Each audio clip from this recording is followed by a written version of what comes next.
Good morning, everyone.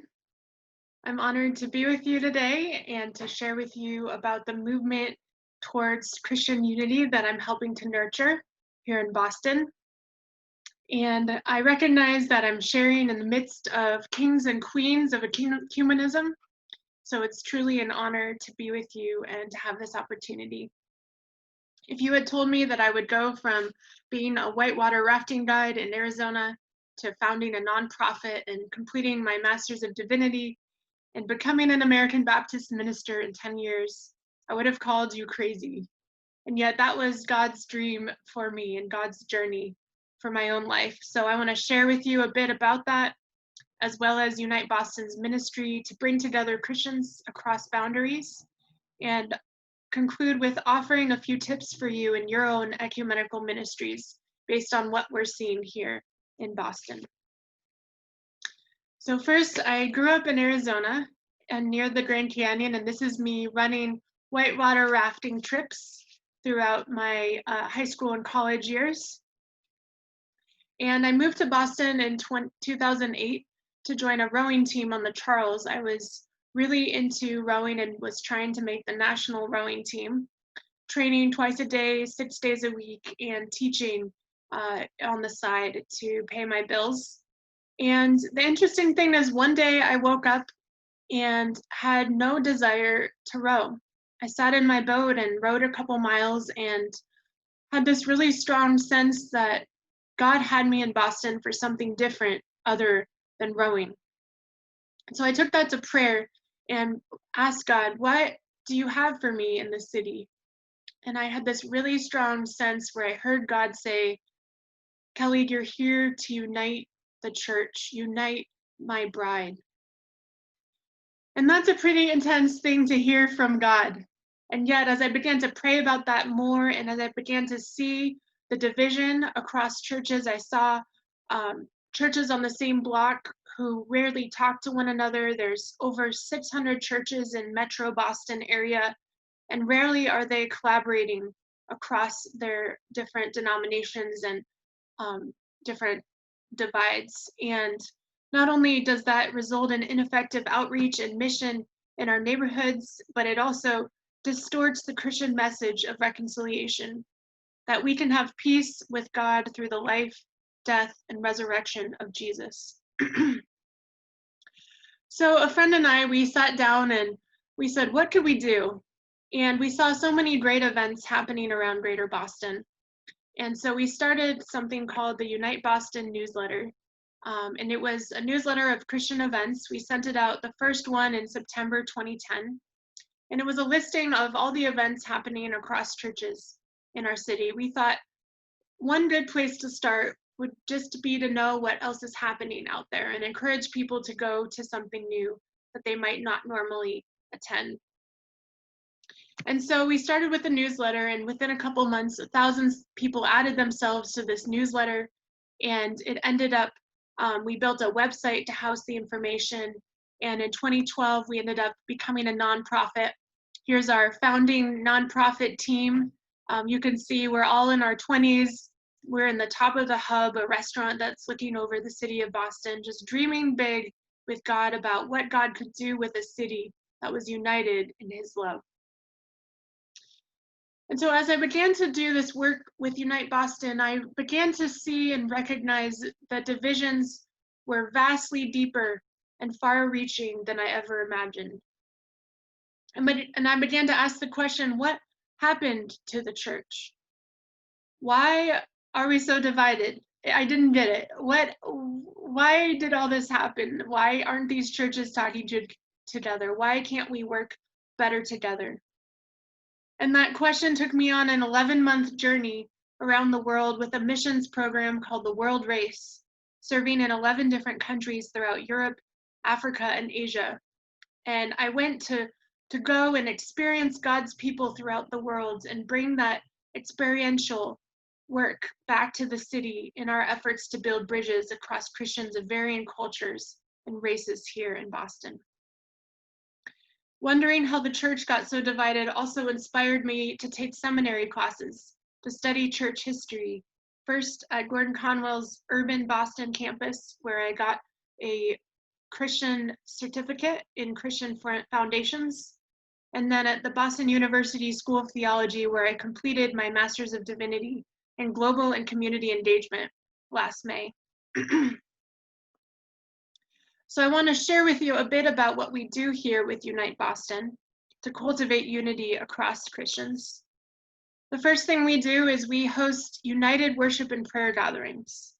And a lot of this takes place during the week of prayer for Christian unity, 7 different nights of gatherings across churches that represent diversity of the church in the city, from evangelical to Catholic and Greek Orthodox and mainline Protestant hosts, to prayer in Korean with headsets that give your translations, to historic Black churches with gospel choirs and Pentecostal worship, etc.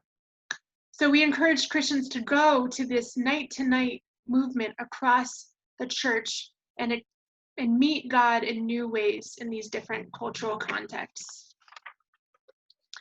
We also bring together Christians from all backgrounds for a united public worship event in the Boston Common. And last year, this had 2,000 people in attendance, with 30 organizations who hosted tables surrounding the perimeter of the event. There's worship through art and dance. We even have dance parties throughout it. And it's a lot of fun. There's musicians in the bands with Christians of all backgrounds, representing our unity amidst our diversity in a part of the country where Christians tend to be known for what we are against rather than what we are for. It's a powerful opportunity to make public Jesus' way of love and display the reconciling power of the gospel through our diversity. We also launched neighborhood dinners, and this is a way to encourage Christians at the local level. We saw that there was a big need for Christian unity, but what does that look like? That looks like Christians locally knowing each other and missionally reaching out to share Jesus' love with their neighborhoods. Here's a typical gathering of our neighborhood dinners, where Christians in a neighborhood meet, talk about what God is doing in their own lives, in their congregations, and as relationships build, what they can do better together than working independently. Right now, we have 7 neighborhood dinner coordinators throughout the city. You can see some of them there on the left, a snapshot into the different people who are hosting the dinners and where they live in Greater Boston. So what I've shared so far, I've been describing what God is doing here and what we're helping to nurture. But I want to take a step back and say, if this is what God is doing, what might that mean for you in your city, in your context? I want to offer some humble words of wisdom for you. And I want to stop screen sharing so I can talk to you a little bit easier. First, I want to encourage you to approach Christian unity as a giant Jesus experiment. You see, what we do is very iterative. We don't go to big conferences or look in books to find answers. Every day, our team wakes up and asks the question, if Jesus' desire for Christian unity showed up in Boston, what would we see happening? If Jesus' desire for unity showed up on my street or in my workplace or in my school, what would be happening that isn't happening today? And then we work to align ourselves with what the Spirit is saying there. It's pretty simple. We dream it up, we try it out, then we reflect and change and hopefully make it better the next time. So I want to encourage you to take risks. Don't be afraid to fail, and practice good self-care throughout and persevere through hard times. Because as many of you know, being an ecumenist is not easy work. But really the only failure is not to act on God's desire for unity in the first place, which is why all of us are here now. I want to encourage you, where we are seeing the most fruit is where we are nurturing meaningful interactions between divided people. So this is the second point that I want to make.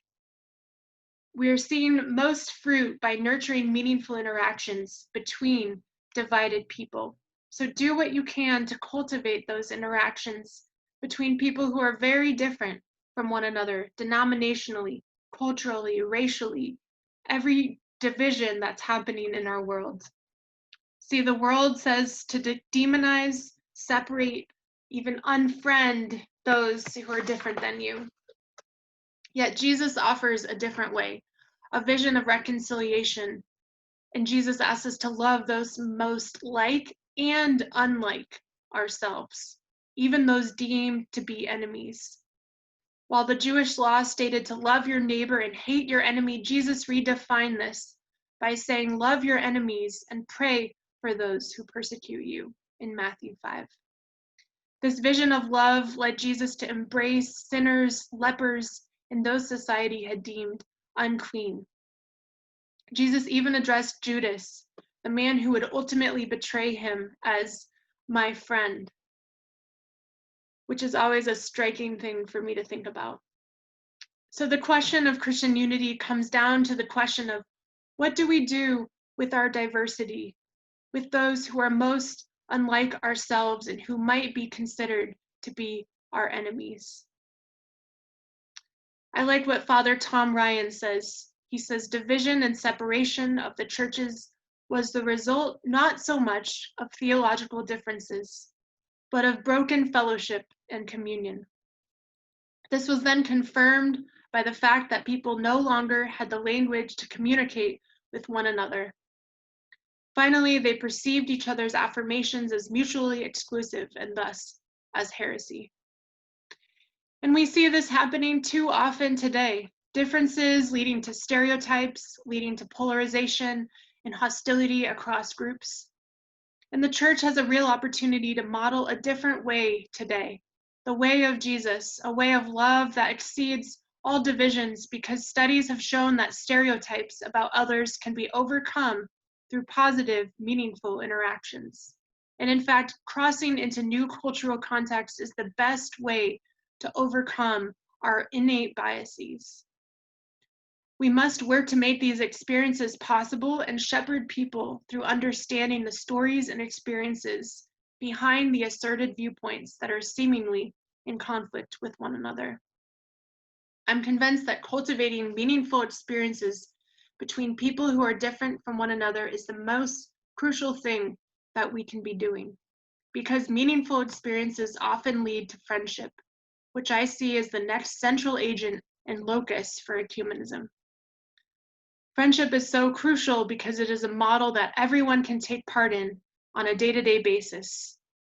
Rather than doctrine which draws lines in the sand and results in people picking teams, friendship leans into both unity and diversity and calls forth a depth of each person's unique, God-given perspective in the way they live in the world. Friendship also cultivates neighbor love, which is Jesus' greatest commandment. Love your God with all your heart, mind, soul, and strength, and love your neighbor as yourself. Missiologist David Bosch wrote, countless church councils through the centuries have met to discuss the correct formulations of the Orthodox faith, yet never has a council been convened to discuss the implications of the Orthodox love. Only friendships can breach the gaps between divided people, because it is only through friendship and mutual engagement that love can be nurtured. And the last thing I want to encourage you in is, third, to release the dream of God's people for unity. There is a movement of people longing and yearning for a way of doing church that is more united. And I believe the dream of unity lies innate within all followers of Jesus, and even those who don't know Jesus yet. You see, the biggest proportion of people involved in UniteBoston's ministry are in their 20s and 30s. And my advice is to cultivate their dream for unity and release them towards action, because Christian unity is God's dream. People attend our events and they see another way of doing church across historic divides of race, class, denomination, and age that truly reflect the kingdom of God. They gain a taste of the heavenly vision and they want more. And so I want to encourage you to think about your own ministry context. Does your ecumenical strategy and programs allow for broad participation? Do you have an answer for anyone who comes to you wanting to be involved in the movement towards Christian unity? When I hear about someone who's interested in getting involved in Unite Boston, I ask them, if God's people were united, what would you see happening in our city? And their role in Unite Boston comes out of their answer to this question. I don't ask, how long have you been a Christian? What degree do you have? Have you taken seminary classes? And I also don't say, here are our programs. Can you help me mail a few fundraising letters? I ask them instead, what is your dream for Christian unity? And here's what has happened out of this approach.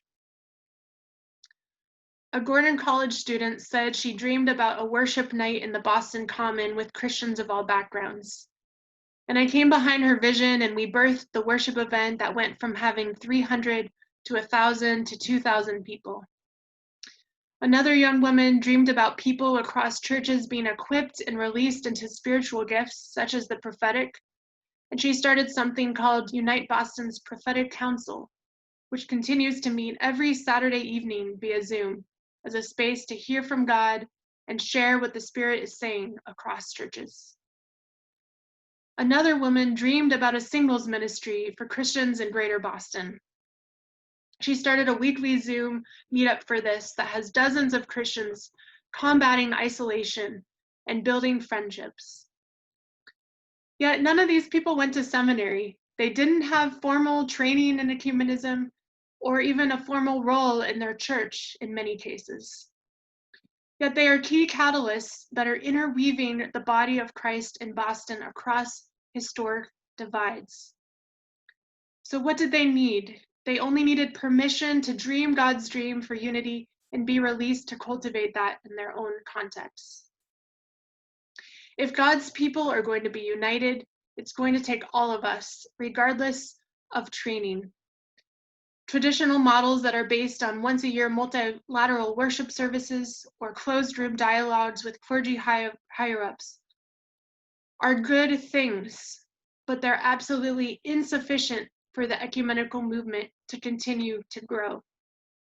We need to see people in the pews as great resources and catalysts towards Christian unity, because whereas clergy can subsist comfortably within their denominations or traditions, Christians in the pews are forced to interact with people from various worldviews and theological perspectives throughout their day-to-day lives, in their workplaces, schools, and neighborhoods.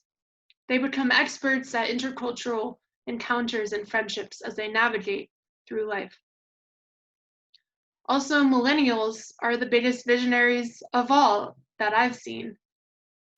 I think of myself back in my 20s, just dreaming about what God could do with the city of Boston as being united in Jesus' love. And yet studies have shown that millennials are growing farther and farther away from traditional Christianity. So empowering them to own a vision and make it happen is crucial for the future of the church. Last, I want to share that within the tragedy of recent events with the killing of George Floyd, Breonna Taylor, and others, we see a movement happening towards unity and racial justice. Many of us in our cities are seeing thousands of people marching, protesting, demanding equity of opportunity for people of color, and demanding change for the sin of racism that has plagued our country.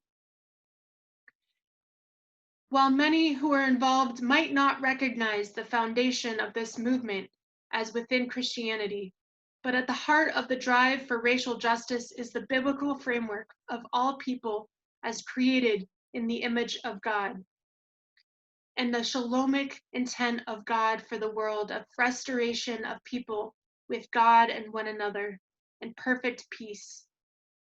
So I question, will churches be at the table and involved in this fight? Or will this movement happen once again without us? Here in Boston, former Patriots player Benjamin Watson came to local clergy just 2 weeks ago with a vision for Boston Pray, which is what he wanted to call it. And he said he wanted to see churches have a united prayer, proclamation, and worship gathering towards racial justice. And I want to share with you a few pictures from that.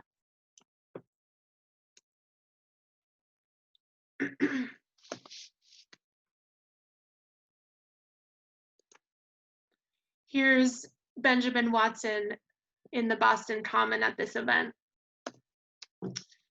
So we got the word out, and 9 days later, 1,000 people showed up in the Boston Common for praise, proclamation, and song about God's heart for racial justice. It was even featured in the Boston Globe and the Boston Herald and many local news stations.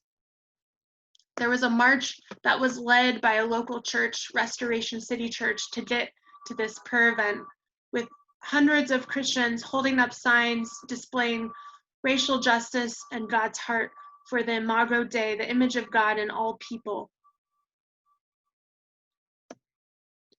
And with Unite Boston, we wanted to captivate and cultivate the momentum here and not let that go to waste.